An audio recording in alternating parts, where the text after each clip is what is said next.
Почитувани, опремата за масовно прислушкување која е набавена незаконски од страна на ОТА е закана по приватноста и безбедноста на 2 милиони граѓани. За да биде инсталирана оваа опрема потребно е дозвола од мобилните оператори во земјата. Дали веќе еден мобилен оператор поднеглал под притисокот на ОТА и Ковачевски и дозволил употреба на незаконската опрема за прислушкување?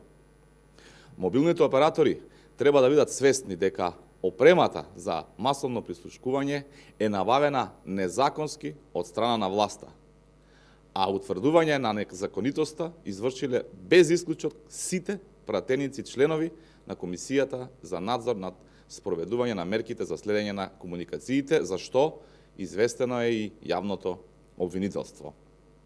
Мобилните оператори мора да бидат целосно свесни дека било каква употреба на опрема е кршење на законите и директно ги инкриминира и нив.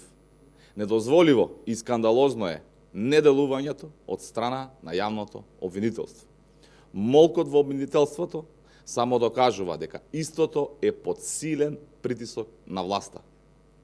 ВМРО-ДПМН уште еднаш апелира до јавното обвинителство да преземе конкретни чекори. Во спротивно, сите ќе бидат виновни за криминалите на СДС и ДУИ кои можат да бидат направени во иднина.